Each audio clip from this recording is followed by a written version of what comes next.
1988 से लगातार आरोही नाट्य मंच ने अपना परचम लहराते हुए आज इस मुकाम तक पहुंचा कि कम से कम 100 से अधिक कलाकारों को रोजगार का अवसर दिया और उसे सीरियल से लेकर के फिल्मों में काम करने का मौका भी दिया। आरोही नाट्य मंच का कल यानी कि 17 फरवरी 2025 को आरोही रंग महोत्सव नाट्य प्रस्तुत सम्मान समारोह एवं सांस्कृतिक कार्यक्रम किया गया, जिसके मुख्य अतिथि थे माननीय श्री उमेश लोहरा जी, जिला खेल पदाधिकारी सह नोडल पदाधिकारी धनबाद। साथ में आरोही नाट्य मंच के संस्थापक संजय भारद्वाज ने प्रेस मीडिया बंधु को भी सम्मानित किया और उन्हें आने के लिए धन्यवाद कहा कि आप चौथे स्तंभ हैं और चौथे स्तंभ का सम्मान सबसे पहले होना चाहिए। आज की डेट में झारखंड में कलाकार की स्थिति बहुत ही दयनीय है। इसमें टिमटिमाता हुआ एक सितारा आरोही नाट्य मंच जो कलाकार को समेटे हुए है और उन्हें रोजगार मुहैया कराने के लिए जद्दोजहद कर रही है। झारखंड में संस्कृति के प्रसार के लिए कलाकार के अलावा दूसरा कोई माध्यम नहीं है। फिर भी नाट्य प्रस्तुत जो काफी हद तक सिद्धू कानू पे आधारित विद्रोही की प्रतिध्वनि, जिसका लेखक व निर्देशक संजय भारद्वाज जी और अंधेर नगरी लेखक भरतेंदु हरिश्चंद्र और निर्देशक उर्मिला प्रसाद तथा छौ नृत्य का प्रस्तुतिकरण जो नटराज कला केंद्र के द्वारा किया गया, काफी सराहनीय था। नाटक विद्रोही की प्रतिध्वनि में सबसे अच्छा अभिनय किसी का रहा तो वह है नरेश चंद्र विश्वकर्मा जी का, जिन्होंने अपने भाव भंगिमा और शब्दों के बौछार से दर्शक को मंत्रमुग्ध कर लिया। आइए देखते हैं एक खास रिपोर्ट। आज आरोही नाट्य मंच का 15 दिन कार्यशाला के बाद जो है समापन समारोह है और हमारे बीच में आए हुए हैं उमेश सर। जरा इनसे जानकारी लेते हैं कि झारखंड संस्कृति कला के लिए, झारखंड के कलाकारों के लिए किस तरह का आयोजन किया जा रहा है और इन्हें बढ़ाने का कौन सा उपक्रम किया जा रहा है, तो सर बताइए।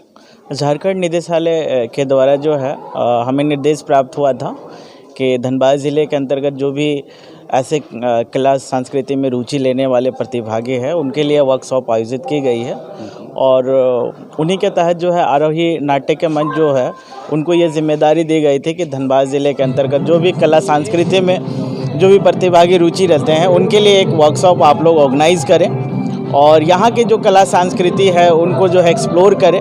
तो उन्हीं के तहत ये वर्कशॉप रखा गया था और जिनका जो है समापन समारोह था और इसमें कई सारे प्रतिभागी जो पिछले 1 महीने से जो वर्कशॉप में सीखे हैं उनको परफॉर्म कर रहे हैं और उन्हीं के तहत आज सरायकेला से छौ नृत्य भी जो है यहाँ पर प्रदर्शित किया गया है, जिससे कि यहाँ के लोग छौ नृत्य के बारे में, यहाँ के संस्कृति या झारखंड राज्य से अलग अलग जो संस्कृति हैं, कला के जो अलग अलग फॉर्म हैं उनको सीख सकें।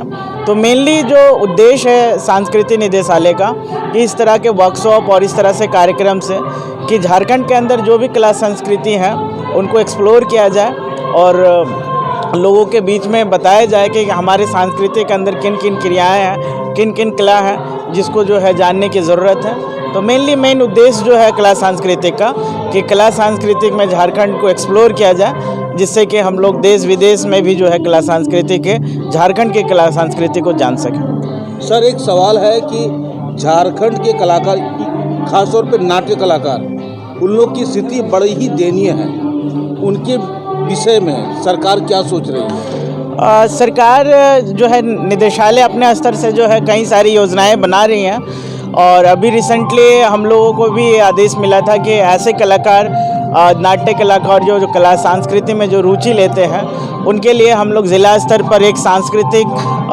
भवन बनाएं, जिससे कि मतलब वो लोग प्रशिक्षण प्राप्त करने में या ट्रेनिंग करने में उनको दिक्कत ना हो, वो हर सुविधा हम लोग उनको उपलब्ध कराएं। और रीजनल स्तर पर, क्षेत्रीय स्तर पर जो भी कला संस्कृति में जो रुचि रहते हैं उन सभी कलाकारों को जो है झारखंड सरकार जो है उन्हें वो अनुदान प्राप्त आवंटन करती है, जिससे कि मतलब वो लोग अपने कला संस्कृति को कंटिन्यू जो है परफॉर्म कर सकें। और फिर ऐसे कलाकार भी जो 60 साल से ऊपर हो गए हैं उनके लिए हम लोग पेंशन स्कीम भी ला रहे हैं। तो कला संस्कृति के द्वारा कई सारे ऐसी योजनाएं हैं जिससे कि जो है सांस्कृतिक में जो भी रुचि लेने वाले जो है प्रतिभागी हैं या व्यक्ति हैं वो इसमें आगे बढ़ सकते हैं। सर, क्या उनको इसके माध्यम से झारखंड सरकार रोजगार मुहैया कराएगी कला संस्कृति के माध्यम से? दूसरा, क्या इन लोग के लिए कोई बीमा या सुरक्षा बीमा योजना या कोई पेंशन ऐसा कुछ है प्रावधान? जी जी जी, अभी प्रावधान आई है और आप लोग के माध्यम से मैं बताना चाहूँगा कि वैसे कलाकार जो 60 साल से ऊपर हैं उनके लिए पेंशन स्कीम्स हैं और वो अप्लाई कर सकते हैं ज़िला खेल कार्यालय में, क्योंकि सांस्कृतिक जो कला संस्कृति जो है वो हमारे खेल विभाग और पर्यटन का ही पार्ट है। तो वैसे कलाकार जिनके 60 साल से उम्र ज़्यादा हो गई है वो आवेदन हमें सबमिट करेंगे और फिर हम कला संस्कृति को भेज देंगे जिससे कि उनको पेंशन मिलना शुरू हो जाएगा। बहुत बहुत धन्यवाद सर। सर, अपना परिचय दे दीजिए। मैं ज़िला खेल पदाधिकारी नोडल सांस्कृतिक पदाधिकारी धनबाद हूँ, उमेश। तो संजय जी, एक ही बताइए कि ये शुरुआत आपने क्यों किया? एक्चुअली में 1988 में इस संस्था का एक जन्म हुआ आरोही नाट्य मंच के नाम से। हम लोग ऐसे ही मोहल्ले में एक मतलब नाटक छोटा छोटा करके जो है तो लोगों का जो बढ़ावा मिला वो हमें आज इस जगह पे लाके पहुंचा दिया है। लोगों ने हमें जितना अप्रिसिएट किया वो आज हमें इस जगह पे लाके पहुंचा दिया है। यही वजह है कि हम जो है दिन प्रतिदिन जो है और आज के समय में मतलब हमने जब 1988 से लेके और अब तक करीबन 3 से 4 हज़ार कलाकारों को हमने यहाँ से बना करके भेजा है। क्या बात।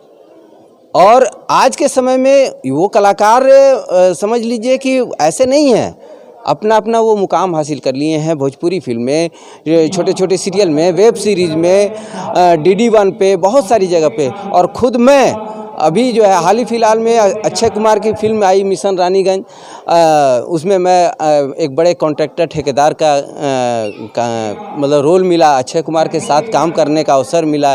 ये मेरे लिए बड़ी बात है। तो यही मंच मुझे जो है और मेरे स्टूडेंट को मेरे कलाकारों को आज आगे बढ़ाने का काम किया है। ये मंच नहीं होता तो शायद आज जो है मतलब आगे बढ़ने का कोई मौका नहीं मिलता। अच्छा, एक ही बताइए, कलाकार जो आज की डेट में भी बेरोजगारी का आलम झेल रहे हैं, हाँ, तो उन्हें किस तरह का सपोर्ट मिल सकता है? देखिए, कलाकार को जो बेरोजगारी का आलम झेल रहे हैं ना, ज़्यादातर देखिए अभी क्या है कि हम लोग जो है सरकार की योजनाओं पे अभी काम कर रहे हैं।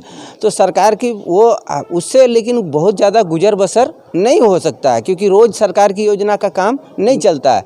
तो हम लोग चाहते हैं कि सरकार अपनी योजनाओं को लगातार जो है, बहुत सारी योजनाएं हैं सरकार की, तो बहुत सारी उन योजनाओं को जो है मतलब हर महीने प्रमोट करे, हमें मौका दे, हम लोग प्रमोट करेंगे पूरे गांव-गांव में, मोहल्ले में, ताकि इससे हमारे कलाकारों का जो है जीविका भी चले।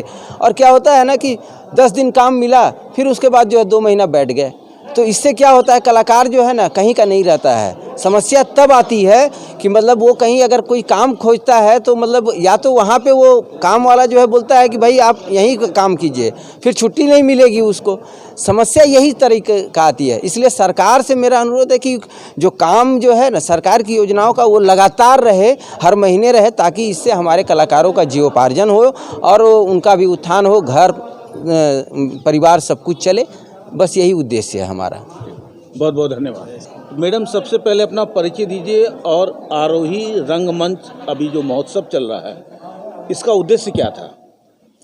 मैं उर्मिला प्रसाद, आरोही नाट्य मंच की टीम लीडर सेक्रेटरी हूँ। और ये हमारा इसका उद्देश्य है कि लोगों के बीच जो विलुप्त हो रही है कला संस्कृति, हमारे झारखंड की फोक संस्कृति जो है वो जो विलुप्त हो रही है उसको हम लोग निखारें और आगे बढ़ाएं। जो कलाकार जो हैं कि कहीं ना कहीं वो मजबूर हैं कि इस कला को छोड़ के, जहाँ कि इनको रोज़गार नहीं मिल रहा है, इस कला को छोड़ के वो कहीं और जाके किसी काम को वो ढूंढ रहे हैं। तो हमारी ये संस्था ये प्रयास कर रही है कि हमारे झारखंड में जो भी सांस्कृतिक कार्यक्रम हो रहा है इसमें लोग बढ़ चढ़ के हिस्सा लें और हम लोग एक ऐसा मंच दें सरकार के माध्यम से या हमारे अपनी संस्था के माध्यम से उन कलाकारों को एक ऐसा मंच प्रदान करें जहां वो अपने आप को निखारें और इस संस्कृति को छोड़े नहीं और हमारा संस्कृति जो है ये बरकरार रहे। मैडम, एक सवाल है, झारखंड सरकार से क्या उम्मीद रखते हैं कलाकारों के प्रति?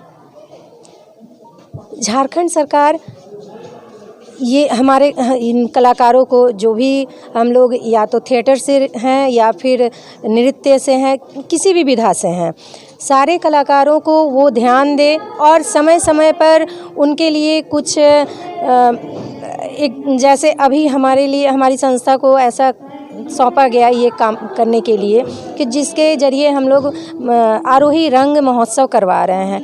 इस तरह से कुछ करवाए, महोत्सव वगैरह सरकार करवाए, और जो हम लोगों को ये योजनाओं के ऊपर नुक्कड़ वगैरह या फिर स्टेज शो जो करवाता है, इसमें बढ़ोतरी करे।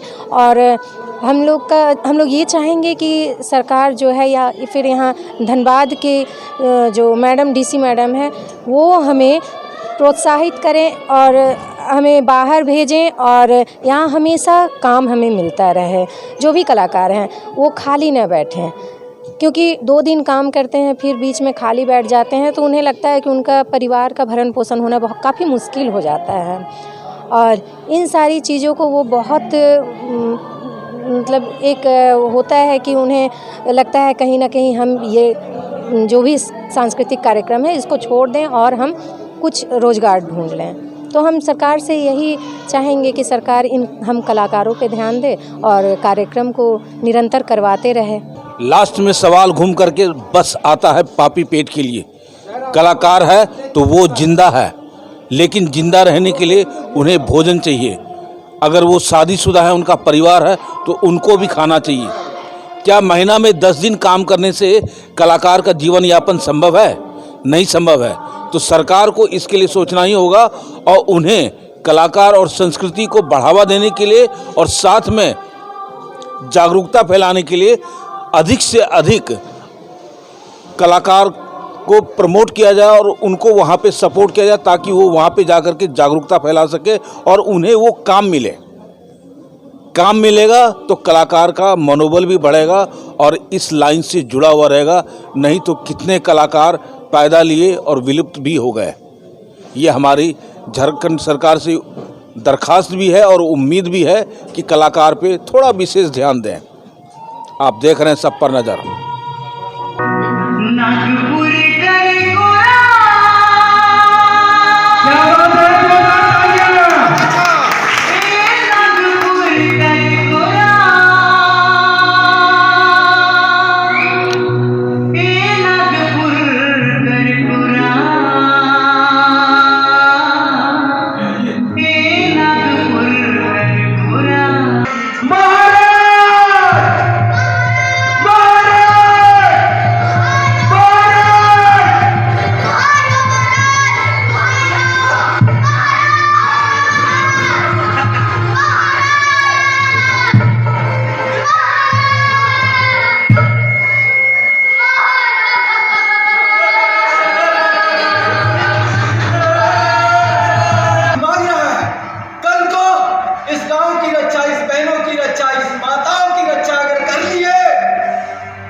उतनी महिलाओं को अधिक से अधिक हथियार शस्त्र के साथ अपने तीर और भाले के साथ इकट्ठा होने का काम करेंगे। तैयार है। आज हमारी बहन भी हमारे साथ है। अब सिद्धू, इसी तरह से हमारी बहन क्या, आपकी बहन सारी लोगों की बहन, क्या आप सभी लोग तैयार हैं?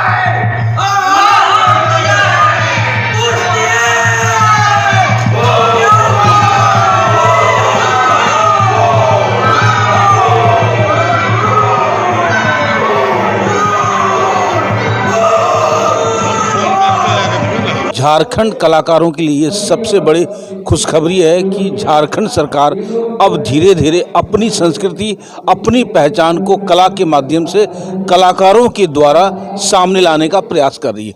बहुत तरह की योजना ला रही है, पेंशन योजना भी ला रही है। जिस कलाकार का उम्र 60 साल से ऊपर हो गया वो अपना फॉर्म भर करके पेंशन के अधिकारी बन सकते हैं। और भी तरह की योजना है जिससे कलाकार को लगातार लाभ मिलते रहेगा। आप देख रहे हैं सब पर नज़र।